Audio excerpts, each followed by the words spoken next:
Добрый день, с вами Виктория Куприянова, и это Министерство правды. Мы работаем сегодня в прямом эфире, а в студии у нас правильный человек, находящийся в неправильных обстоятельствах, в неправильной стране и под неправильной властью. Конец цитаты. Политтехнолог Андрей Потылицын. Андрей, здравствуйте, рада видеть вас в эфире БСТ. Добрый день, Виктория. Ну, согласитесь, встреча необычная, в необычном месте и для вас, и для меня. Вспомните, когда вы последний раз были в эфире государственного телеканала? Безусловно, вот это приглашение, конечно, для меня было таким неожиданным и странным. Почему странным? Навело на многие мысли. Последний раз я здесь был, пожалуй, что лет 6 назад. Наверное. Это было в 2014-м, когда? Наверное, в 2014 году. Да, я уже не припомню точно, что это была за передача, но что-то вот было, по-моему, с Азаматом Саитовым еще. Вот. А почему странный? Ну, мы вот до эфира обсуждали, да? То есть в моем представлении для БСТ сейчас приглашать меня в прямой эфир, это было все равно, что Гитлера пригласить в прямой эфир, да? Недопустимо с точки зрения там, позиции властей там, и прочее. Но, тем не менее. Ну, вот здесь мы сейчас находимся, давайте попробуем что-то сделать полезное. Давайте попробуем, у нас на это будет целый час. И, наверное, начать хочу с банального вопроса, но важного и для меня, и для тех, кто будет смотреть наш эфир. У вас послужной список достаточно длинный и достаточно разнообразный, да? То есть вы были и там, и там. Вы работали при Хамитове, вы работали при началах Ходорковского, скажем так, грубо скажем. Сейчас я знаю, что вы ведете YouTube-канал, но вот вашу другую жизнь мы не видим и не знаем. Расскажите, чем вы занимаетесь сейчас? Ну, я как был, так и остался политтехнологом. То есть начнем с этого. Занимаюсь я политическими технологиями, ну, в основном, конечно, в сезон на выборах. А когда выборов нет и когда становится скучно, то надо сохранять форму и приходится применять политические технологии в иных целях, так скажем. Да? Вообще мы не договаривались обсуждать мою персону, личные там, обстоятельства моей там, жизни, моих там, каких-то занятий, но если уж угодно, вот этим я занимаюсь. В основном, конечно, очень много времени отнимает YouTube-канал, который сейчас вот, он очень бурно развивается, и вот эта вот открытая политика, она неожиданно выстрелила. То есть вообще это было, так скажем, хобби, да? То есть вот Сколько примерно выпусков уже вышло? Ну, я могу сказать не примерно, могу сказать, что вышло 253 регулярных выпуска. Ну, вчера был вот последний выпуск. И к этому еще там есть всякие, там были специальные репортажи, выезды там в разные города и прочее, прочее. То есть там где-то порядка 400 роликов вообще на канале. Ну, неожиданно это вызвало интерес. А когда этот интерес стал таким вот, уже прямо настойчивым, мне как-то стало, казаться, что я уже должен это делать, потому что люди реально, хотят, просят, там, дают какую-то информацию. Почему неожиданно? Вы давно в политической истории? Почему неожиданно для вас? Ну, во-первых, я никогда не был в политическом, публичном пространстве. То есть до этого. То есть занимаясь выборами там, с 2010 года, я старался как-то не вылазить. Но, тем не менее, вас знали. Может быть, это узкий круг лиц, но все равно. Нельзя сказать, что вы были серым кардиналом. Нет, конечно, я и не стремился быть серым кардиналом, но не стремился к тому, чтобы сейчас как-то, как сейчас, условно говоря, да, вот быть где-то там в паблике, и вот чтобы вот видели, слышали. Да? То есть цели попасть в популярный телеграм-канал у вас нет? Или охваты, все равно. Мы же в эпоху диджитал живем, и охваты нам нужны, как бы мы ни хотели этого отрицать. Конечно, сейчас есть, да. Это безусловно так. То есть я имею в виду то, что, как любой информационный источник, он стремится и хочет расширяться, увеличиваться, да, то есть там вот мы там начинали с каких-то там десятков просмотров, сейчас мы имеем там 10, 12, иногда 20 в сутки тысяч просмотров, то есть, хорошая аудитория для этой тематики. Конечно, мы стремимся ее расширять, безусловно. То есть это вопрос такой риторический. А что вы читаете и смотрите помимо собственного канала в Башкирии? Все равно есть же какие-то источники? Да, вот это как раз деятельность, она и породила какую-то совершенно регулярную привычку к тому, что нужно просматривать какой-то набор информационных источников, и он периодически немножко и меняется, но во-первых, там не будем рекламировать коллег, да, но это безусловно. Почему же? Немного рекламы не помешает в эти непростые времена. Кому как. Но я имею в виду, есть некий набор СМИ, которые являются СМИ, ну, де юре, да, то есть это там, ну, про Уфу, это МКСЭД, там, это там какие-то еще Уфа-1. Издания, да? С лицензией. Да, ну, то есть это формальные и юридические СМИ. Потом есть, конечно, некий пул телеграм-каналов. Значит, какие вы читаете? Ну, я читаю, вот в связи с последними событиями, все еще продолжаю читать телеграм-каналы, которые были связаны с Куштау, но они как-то уже увядают, в смысле, в своей повестке, там уже они начинают размываться и говорить там о курах, еще о чем-то. Да? Ну, там и количество подписчиков, насколько я помню, убавляется. Дело в том, что вообще телеграм-каналы у нас здесь в провинции, они не зашли. По большому счету, ага, да. То есть Башкирия это провинция. Да, это ведь технология московская, то есть вот когда они там выстрелили вот эти все Низыгори и прочее, одному товарищу показалось, что эта же история сработает здесь, в Башкирии. Я имею в виду вот это вот неформальное теневое влияние на политическую ситуацию, которое вот осуществляется в Москве через телеграм-каналы. Там не секрет, что есть телеграм-каналы, которые вот они условно привязаны там, ну, к администрации президента, к каким-то ведомствам, к МВД, к ФСБ и так далее. И через них заводится информация, которую, скажем, ну, не решаются запускать через СМИ, например, да, или это какой-то сигнал, кому-то намек, да, еще что-то. Либо тема пограничная. Вот. Да, либо тема пограничная, и за это можно там чего-нибудь день судиться начать. И вот Ростиславу показалось, что это будет работать здесь, в Башкирии. Это не работает в Башкирии. Потому что, ну, аудитория телеграм-каналов, она так мала, что, ну, вообще не оказывает никакого влияния на самом деле на широкую публику. Но тут феномен в чем? В том, что, скажем, чиновничество, оно тщательно изучает вот эти источники.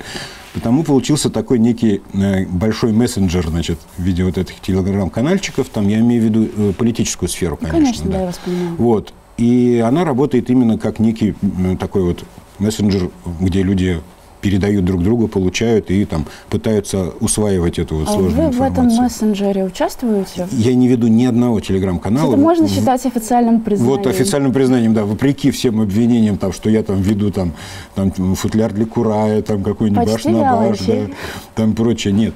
То есть вот правда, у меня вообще очень плохо с телеграммом как инструментом. То есть я его могу читать. Я умею писать, там, скажем, каким-то прямым абонентам, ну, то есть в виде... Ну, то есть прямое назначение мессенджера. Да, но не веду канал. Я его как-то раз завел, сумел зарегистрировать, но, по-моему, там уже год, может, больше ничего там не писалось в нем. Не очень меня вдохновляет вот пока эта площадка как информационная. Вот. А вот, скажем, пока традиционные, ну, продолжая тему источников, да, то есть традиционные сайты, которые, вот, ну, скажем, у нас довольно давно уже есть, да, то есть электронные источники, они, в принципе, ну, пока еще в Башкирии вполне себе работают, я имею в виду, и неплохо, некоторые даже там прогрессируют. Какие, например? Нет, ну, я имею в виду все тот же набор, МКСЭД, про Уфу, Уфа-1, значит, еще какие-то есть, время от времени появляются. Ну, есть откровенные помойки, да, там всякие вот Сапкор-02, там или еще что-то, то есть, ну, вот это вот такие бачки, да. Но они тоже нужны, потому что по ним определяются некоторые реакции. То есть вот когда что-то... Это для тех, кто понимает, потому что просто читатель, он же, понимаете, видит Яндекс.Новости, то, что ему выпадает, и там уже нет выбора. Сапкор у него будет, Башинформ у него будет или РБК. Ну, неизбежно сейчас вот в этом море информации, вот где мы бултыхаемся все, да, конечно, у людей начинает вырабатываться некая такая устойчивая привычка оценивать источник. То есть еще не у всех, ну, то есть вот раньше как было, ну, там принесли газету «Зилаирские новости», да, ее прочитали, ей верили без... Потому что не было выбора. Безусловно, да. То есть, ну, потому что это была какая-то рефлексия, ну, в газете же написали, да, то есть все. Сейчас уже, когда люди что-то читают в каком-то источнике, они, ну, подсознательно оценивают, а насколько я ему доверяю этому источнику, насколько он раньше давал достоверную информацию, да, если это, ну, регулярное вранье, то, ну, как бы там появляется какой-то ярлык, да, уже, вот, что это вот недостоверно. Потихоньку вот этот навык у людей появляется, не только там у нас, у специалистов, да, вот тех, кто вот, там погружен специально. Ну, даже простые люди уже говорят, что вот это вот, я вот не доверяю вот этому источнику, например, да, то есть, а вот этому верю, ну и так далее, то есть. Вот верю, не верю, игра сложная, потому что все равно многие журналисты кто-то ошибается, кто-то набирает позиции. Мне кажется, у нас же издания существуют все самые популярные достаточно давно, у них меняется руководство, меняются, собственно, пишущие руки, и поэтому в Башкирии все с этим очень-очень непросто. Но все-таки вот у вас есть канал влияния вашего, скажем так, информационного, это YouTube, а весь остальной мир. То есть как вы работаете с медиа сейчас? Есть ли у вас какие-то проекты в медиа? Насколько я не могу быть правой наверняка, но видела такие версии, что вы брали какие-то пиар-истории, связанные, например, с содой. Ну, давайте так. Не знаю, правда это или нет, на себя грех на душу брать не буду, но все-таки спрошу. Значит, по поводу соды, ну, это было достаточно давно, имею в виду, ну, не сода, а БСК. Да, были некие консультации, но чисто технологического характера. То есть я все-таки в большей степени консультант, как политтехнолог, то есть и могу оценивать ситуацию, давать какие-то рекомендации. И занимаюсь этим регулярно на самом деле, да?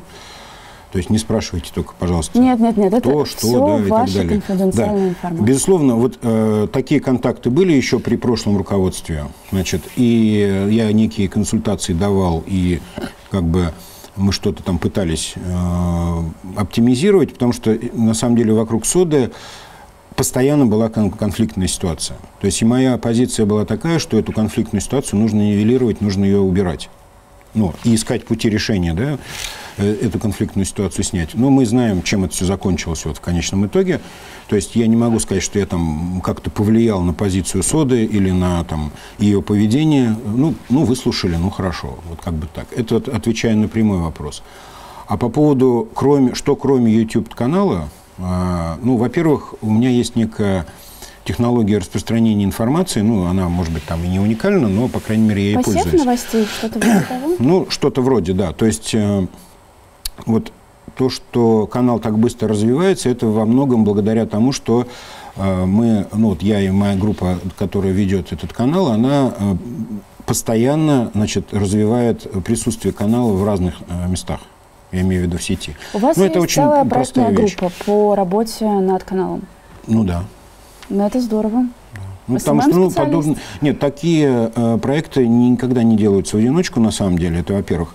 Потом, по поводу вот посева СММа, мы никогда не платили ни копейки за рекламу канала. Вот это наш принцип, и мы никогда не покупали подписчиков, потому что, ну, я знаю, я как профессионал знаю, что купленный подписчик, он почти мертвец, то есть он завтра же и покинет. Но вы когда-либо покупали вот эти мертвые души, так называемые? Нет, никогда. Ну, то есть вот это принцип работы. Просто, опять же, если мониторить интернет, была какая-то история про ботов соды. Ой, это... Ну, нет, это такое. Это была история, она на самом деле не про ботов соды, а про выборную кампанию 2016 года в Госдуму. Я вел кандидата и теперь депутата Госдумы Омарова, то есть, я обеспечивал его избирательную кампанию. И там, это была контр-игра наших оппонентов, которые, у нас была очень эффективная интернет-кампания, то есть, в рамках избирательной кампании. И так как с той стороны сидели неумехи и балбесы, собственно, как сейчас, и потому они ничего им не оставалось, кроме как начать вопить, что мы там чего-то купили, закупили там и так далее. Дело в том, что интернет-боты – это вообще почти не работающая технология. То есть я, так как я очень много лет… Наверное, 10-е примерно, да? 10-е годы. Нет, это 16-й год. Нет, я имею в виду про технологию покупки ботов. Наверное, это было популярно лет 10 назад. Их даже не покупали. На самом деле, то время, когда их использовали, это был довольно короткий период, когда все поняли, что на самом деле это не очень работает потом. То есть это массовый набег людей с единообразным мнением, да, то есть, как действует эта как бы технология, это уже не производит впечатления. То есть, что производит впечатление? Качественный контент. Только качественный контент и правильно выраженные мысли. Вот сейчас то, что используется там, мадам Прочаковская и прочее, они используют это, когда возникает какой-то острый вопрос, набегают люди, которые начинают кудахтать и хвалить. Это сразу видно, это как будто красным шрифтом прописано в ветках обсуждений и прочих вещах. Это не работает. Потому я что говорю, работает? Вы так уверенно говорите о том, что работает, что не работает? Работает, знаете, очень простая вещь. Если вы даете качественный контент и правильно наводите на мысли, то есть политтехнология – это всегда манипуляция. А манипуляция – это не всегда плохо. Вот как... И не всегда хорошо. Знаете, как мы поступим? Вот как говорит Ростислав Мурзагулов, манипулируем только правдой. Вот на этой отличной фразе мы прервемся на небольшую рекламную паузу, а пока у нас будет время с Андреем подумать о том, что же такое все-таки правда и манипуляции, хорошо это или плохо.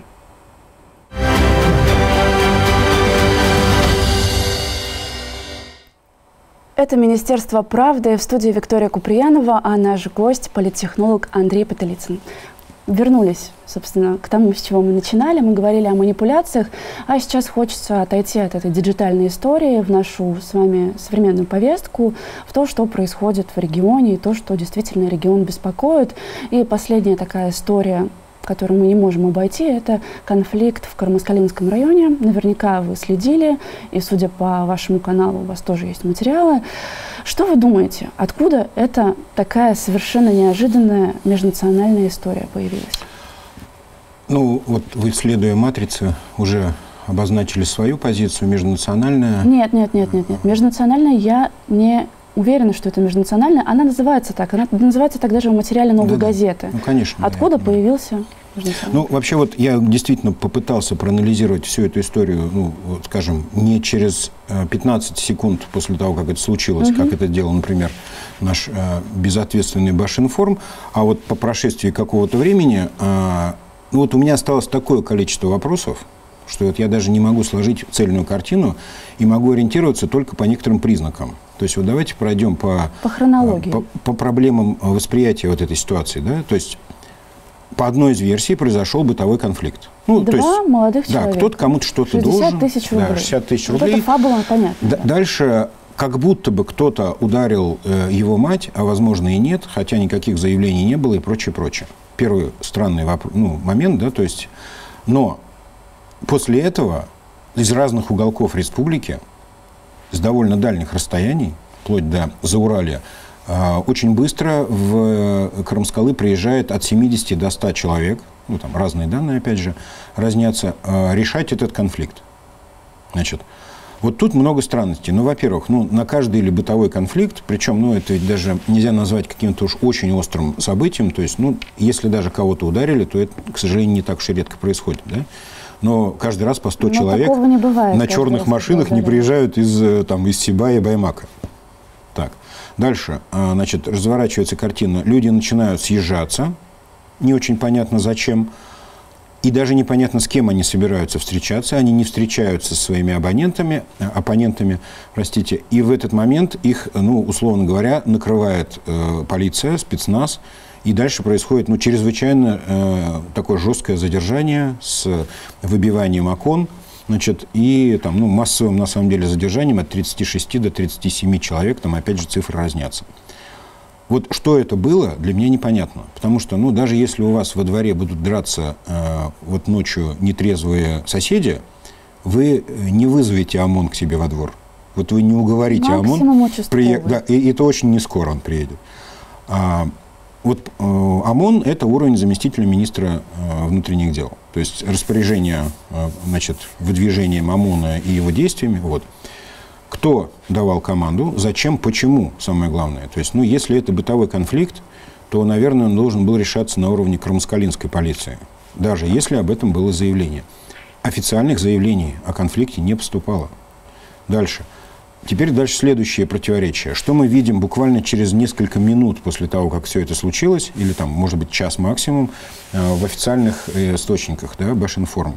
Произошел конфликт между БО «Башкорт», запрещенным на всей планете, по крайней мере, на территории Российской Федерации, и некой армянской диаспорой крымскалов.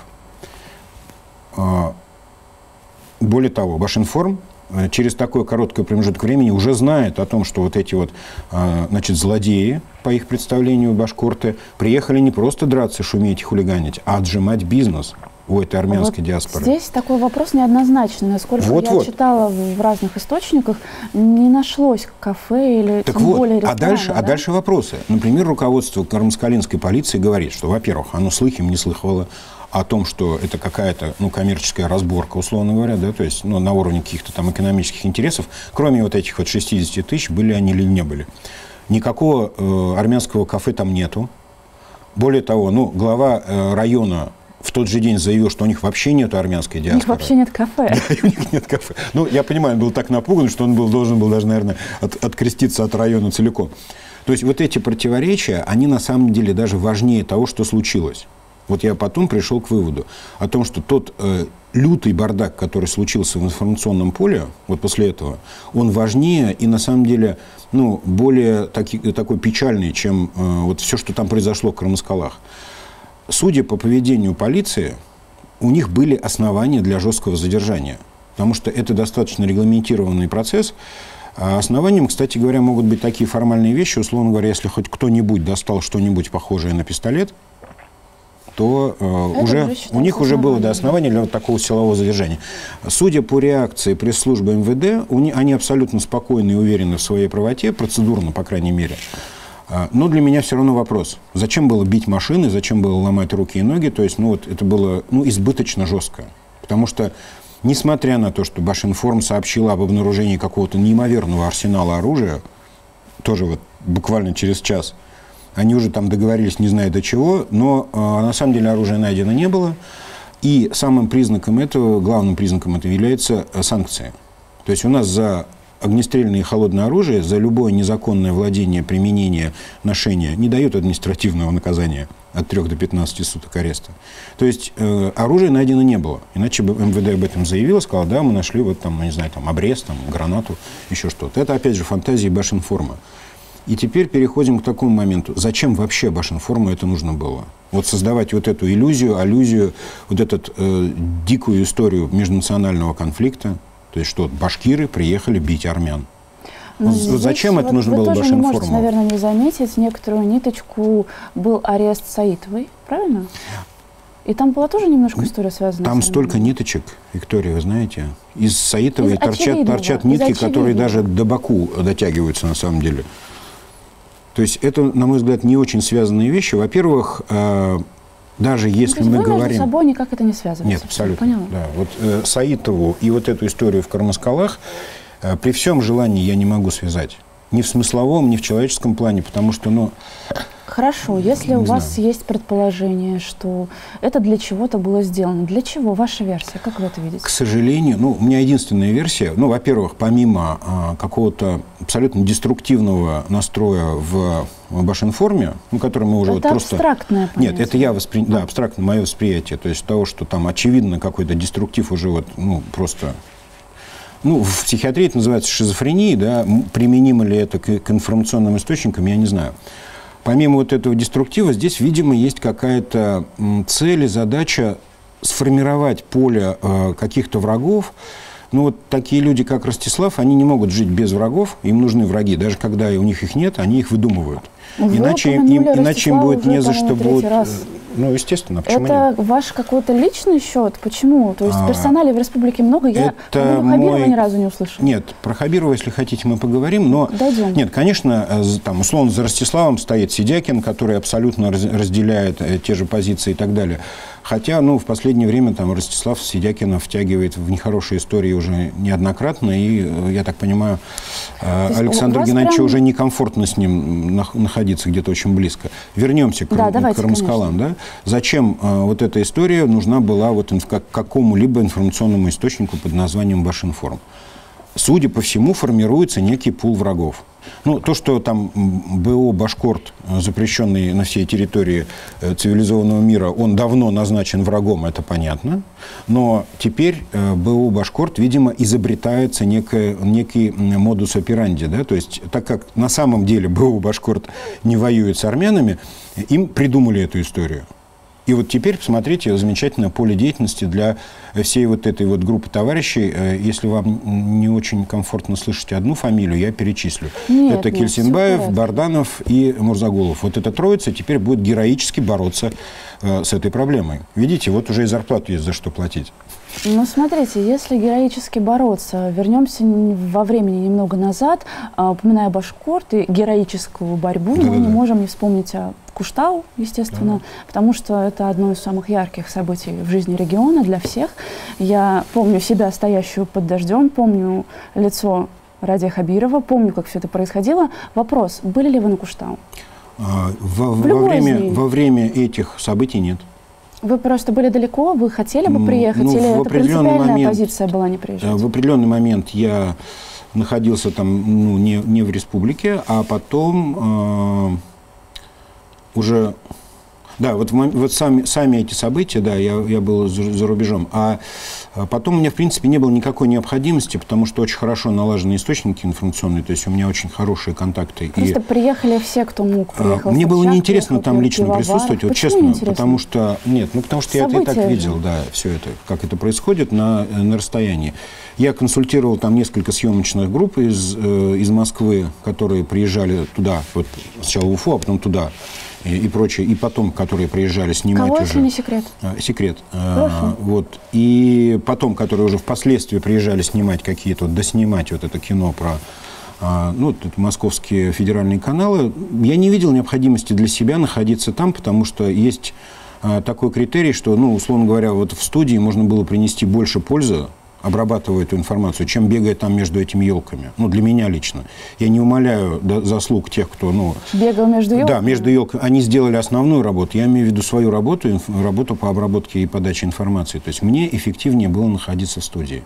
Да простят меня там А откуда вы брали информацию? Кто-то из вашей команды поехал? Да. То есть нет, у меня там были люди, которые и с камерами, и с чем угодно, то есть и быстро передающие информацию. Тогда, кстати, это была проблема ввиду там кто-то говорил, что глушат сигналы, кто-то говорил, что слишком много телефонов было. Не было я-то знаю, что на самом деле глушилок там не было. Там были проблемы, во-первых, много телефонов собралось в одном месте, и они перегрузили эти вышки, а во-вторых, действительно, там плохой интернет. Но мы ходили прямо за несколько километров, чтобы опубликовать.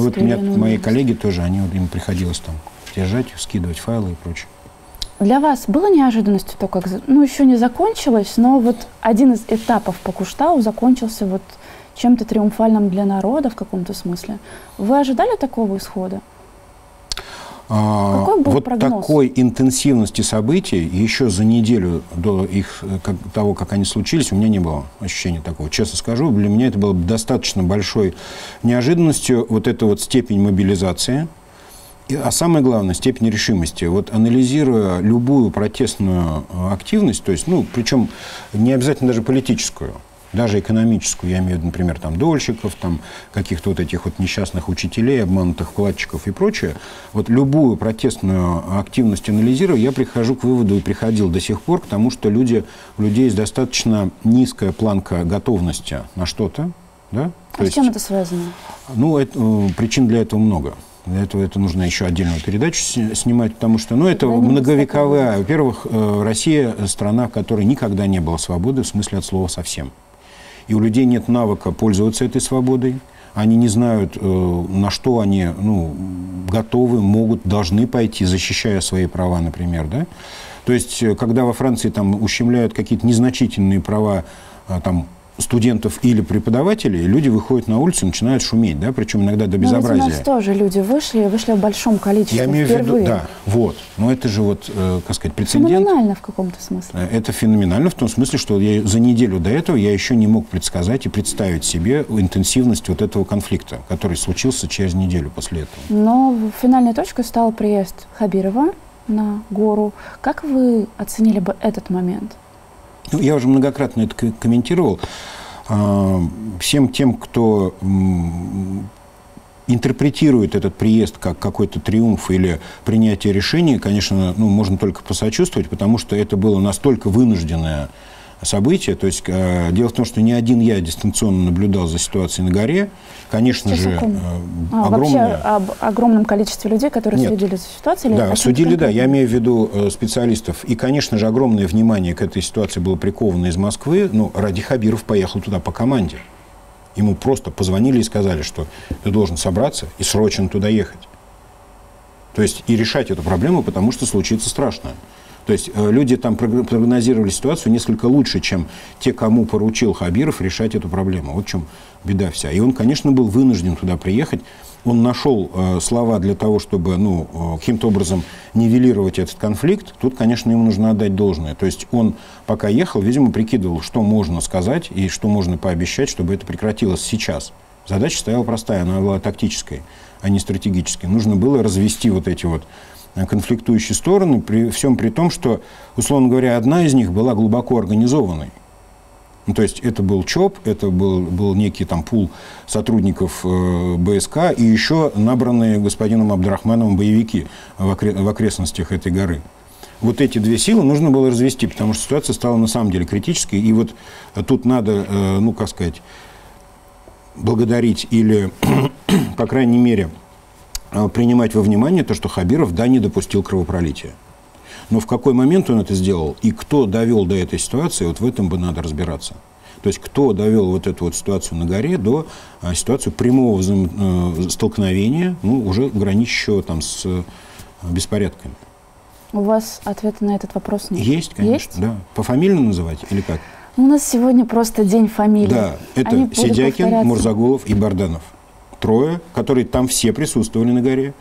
Ну, Мурзагулова не было, конечно. Был Бадранов, Кельсинбаев, Сидякин. Трое присутствовали на горе, все трое физически, руководили определенными группами людей и так далее. Откуда у вас эта информация? А это открытая информация. Их видели десятки людей.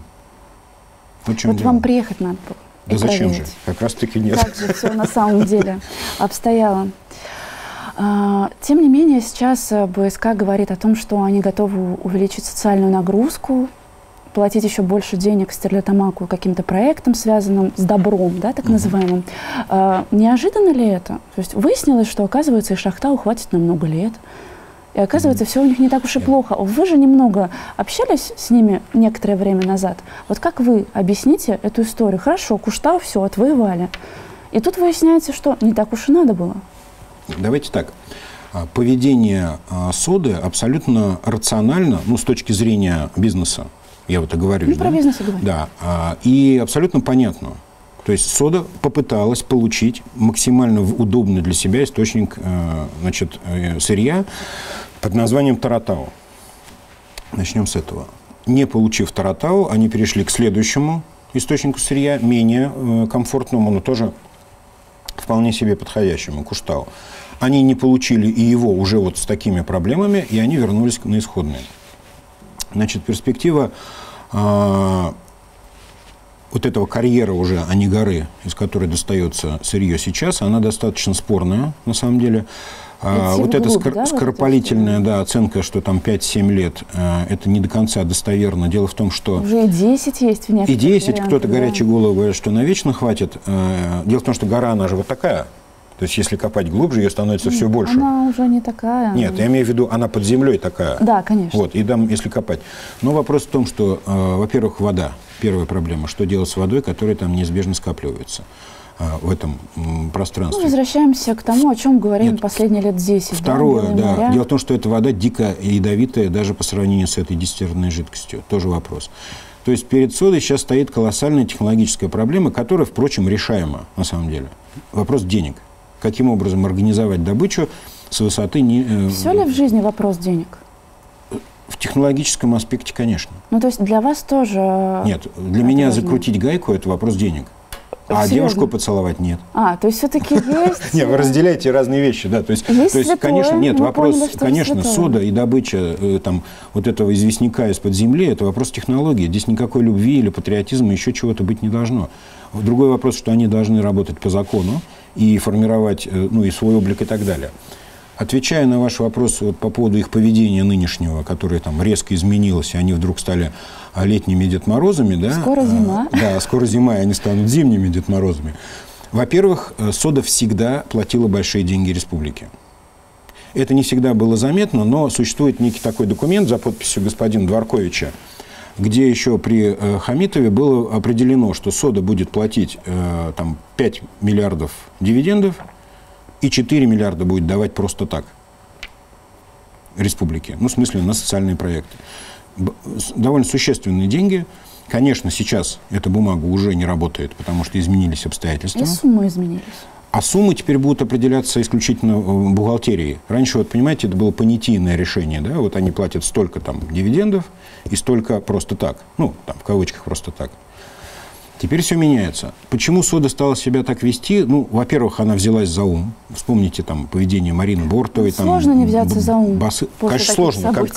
Когда у тебя в спине торчит 3 стрелы, из них 2 федеральные, да, наверное, так трудно уже себя вести, как они раньше себя вели. Ну, я очень рассчитываю на то, что они меняют свой образ, как какого-то злодейского предприятия, которое там выкачивает деньги огромным насосом за рубеж. Тоже облик, прямо скажем, не до конца достоверный. Сколько времени понадобится БСК, чтобы изменить образ? Вот реально. По моим оценкам, 1.5 года. Всего лишь 1,5 года. Что, если хорошо работать. Если не заниматься популизмом, вот этими вот странными вещами, которые иногда у них все-таки проскакивают и сейчас, да, то есть, ну, совсем наивными вещами, да, там, когда там, директор соды поехал в детский сад и подарил детям мишку, да, ну, это уже не работает. Это работало... Что работает? Возвращаемся к вопросу, что работает в диджитал? Сейчас работают более сложные комбинации, да, то есть, как, например, там, ну, вот попытка, например, назвать министерство неправды министерством правды и играть на этих эмоциях. Кто-то плохо читал. Может быть, это было давно. Я говорю о том, что сейчас работают только более сложные, на самом деле, комбинации, основанные на сознании. Вот что была отработана сложная комбинация, она сработала хорошо. Бизнесовый, политический, как вам удобно? Просто как будто мы об абстрактном сходу навскидку я, наверное, сейчас не вспомню, но, понимаете, главное в этих процессах, когда вот, ну, мы сейчас вот очень близко подходим к сущности политтехнологии, да? Ну, это теория, есть, мы да, вот вокруг да около теории. Политтехнология – это момент, когда вы убеждаете человека в необходимости какого-то решения. Причем иногда это приходится делать в условиях, когда человек изначально его, например, отрицает, или когда он безразличен к этому решению. Это очень разные условия, да? То есть, и вот те меры, которые вы примете для этого, вот они будут на самом деле важны. Вот, ну, примеры здесь очень сложно подбирать. Дело в том, что в Башкирии в последнее время каких-то серьезных, успешных манипуляций массовым сознанием не происходило. Вот очень интересно. У вас успешный кейс, и там же слово манипуляция. То есть технологии без манипуляции просто нет? Нет, бывают, конечно. Но манипуляция – это не всегда плохо.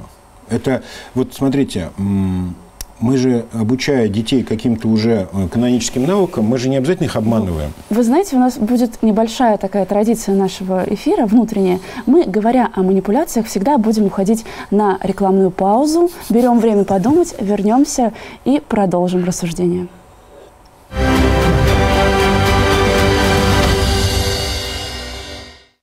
Это Министерство правды, и в студии Виктория Куприянова, а в гостях у нас политтехнолог Андрей Потылицын. Возвращаемся к нашему непростому разговору. Тема, которую обойти нельзя, конечно же, это тема с ковидом, с пандемией, с тем, как мы живем весь этот год.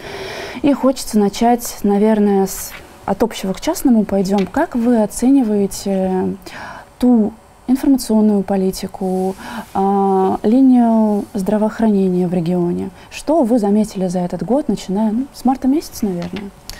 Ну да, это, наверное, все-таки центральная такая тема, да, то есть, несмотря на то, что как вот вроде как жизнь не остановилась и все еще не закончилась, да, все об одном. Но мы все равно, да, вокруг вот этой вот пандемии, это, конечно, такая тотальная история. Ну, я хочу начать с того, что вот оценивая деятельность Минздрава и вот всех, кто связан вообще хоть сколько-нибудь с государственной системой здравоохранения в республике, нужно понимать состояние этой сферы в России. То есть вот сейчас, возможно, там в экран будут кидать гнилыми помидорами, но я скажу такую вещь, что на самом деле, ну, вот все ругают Забелина, и я тоже, в первую очередь, например, там, за сомнительную и непонятную статистику и многие эти вещи, да, но надо понимать, что Минздрав Башкирии и система здравоохранения Башкирии – это абсолютное зеркало, производное от ситуации в России.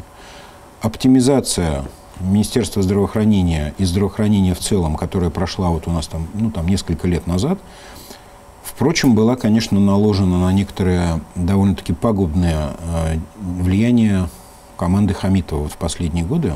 Тут я, может быть, буду не оригинален, но Хамитов уделял слишком много и очень непродуктивно уделял внимание оптимизации здравоохранения. Здесь есть одна глобальная проблема. Он забрал региональные больницы из районного ведомства и все фактически замкнул на Минздрав республики. И это породило ту дикую коррупцию, которая, ну, была и при Хамитове в этой сфере, и продолжается сейчас. Здесь хочется отметить, это как первоисточник вот этой проблемы. Башкирию только в этом вините, или все же это Нет, федеральная история? Здесь я вот как раз повторюсь. Общая оптимизация федеральная наложилась на вот это вот зловредное деяние Хамитова и его супруги. То есть не секрет, что она очень вмешивалась в кадровую политику в Минздраве, то есть назначение главврачей, вот эти все вот вещи. Мы помним массу скандалов, да? Это то, что называется тяжелым наследием, то, что сейчас модно называть тяжелым наследием Хамитова, которое досталось Хабирову, и в том числе в Минздраве. Но давайте будем объективны. 2 года уже прошло, пора бы было этот рюкзачок уже начинать сбрасывать с себя, да? То есть разбираться, что-то делать. Здесь рюкзачку подкинули сюрприз. Но тут случился ковид, и вот это вот все вместе, как течение обстоятельств. Я не снимаю ответственности за Забелина за то, как он подает, вот, к вашему вопросу об информационной политике, она на самом деле безобразна. Как и вся остальная информационная политика в Республике Башкортостан, она делается на коленках людьми, которые не должны этим заниматься. К сожалению. И в том числе по ковиду. Можно было избежать некоторых таких вот важных, неприятных аспектов, если бы информация подавалась правильно. Например, можете привести конкретные Вот эти истории с смертностью. Изначальные первые истории, помните, когда там началось, копают ли могилы на кладбищах, значит, под ковидных больных. Аж до суда дошло, что там, значит, некоторые СМИ штраф схлопотали за эти истории. Надо бы поработать с пресс-службами районов, городов. Хочется задать самый главный вопрос, как? Потому что вот на днях открылся ситуационный центр, у нас строятся ковидные госпитали, один готов, другой в Стерлитамаке. Что-то же делается, а вот хочется конкретики. Вот представьте, что вы можете принять решение, да? У нас будет такой модуль Башкирии. Я замминистра правды, да? Я замминистра правды. Вы министр, вы вот все, что хотите. И, кстати, сюда же подвязываясь, все-таки хочется спросить, за это время у вас не было желания вернуться вот в эту большую игру? Вы не хотели поработать в команде Хабирова? Изначально, да. Вот когда Хабиров пришел... Вы кому-то делали такое предложение, может быть? Мы это обсуждали с Башировым. С Башировым только? Да. Значит, но... И к чему пришли? Да ни к чему. Вот они такие ребята... Это было в 18-м, да? Ну, это было, да, буквально осенью 18-го года. А потом я стал понимать, кто они такие на самом деле. Я никогда не был знаком с Хабировым, да. Но сейчас я думаю, что, может, оно и к лучшему. Потому что вот сейчас себя представить там вот в этой команде, ну, вот в кавычках команде, да. Но вы представляли, то есть был момент, когда вы представляли себя в этой команде? Мне важнее было поучаствовать в процессе, потому что, как мне кажется, я кое-что умею. Ну, то есть, вот исходя из этого. И я мог бы быть полезен региону, и я знал, что нужно исправлять из того, что натворил Хамитов. У нас остается совсем немного времени, и все-таки хочется вернуться к Минздраву. Да. Вот представьте, вы принимаете любые решения. Минута. Что бы вы сделали, прямо вот в хронологии, что можно поменять? В Минздраве? Ну, я не врач, что Нет, не в Минздраве. Мы говорим же с вами как с технологом именно в информационной истории. То есть что можно поменять в вашем поле? Все, что можно открыть с точки зрения медицинской врачебной этики в информационном поле, нужно открыть. Вот я так считаю. То есть там есть запретные темы, да, которые действительно определены законом, нельзя там диагнозы, фамилии, там прочие вещи. Это первое. Второе, значит, очень сильно страдают родственники, например. Я знаю, что людей, которые попадают в ковидные медицинские учреждения, они страдают от недоступа информации, от того, в каких условиях они там находятся, то есть они мучаются. Потом, конечно, нужно начинать более широко людям объяснять образ поведения, не только ограничивая ношением масок. Значит, потом нужно более подробно и открыто дать хотя бы ту симптоматику, которую уже набрали врачи сейчас. И вот еще один буквально тоже нужно в информационное поле отдавать. Что еще? Ну, я имею в виду вот этот момент, что нужно информировать людей о том, как происходит болезнь. Смотрите, у нас эфир, к сожалению, подходит к концу. Я сама не заметила, как пролетел. В конце каждой программы мы задаем один вопрос, правда ли? И, соответственно, для вас тоже есть вопрос. Правда ли, что не бывает плохой работы, бывает мало денег? Неправда. То есть все-таки что-то... Конечно, плохая работа бывает. Плохая. Знаете, есть такой стишок, да? Палач не знает воздуху, но все же, черт возьми, работа-то на воздухе, работа-то с людьми. То есть это очень относительно. Ну что же, на этой ноте поэзии мы заканчиваем наш первый эфир. С вами была Виктория Куприянова. В гостях политтехнолог Андрей Потылицын. До встречи.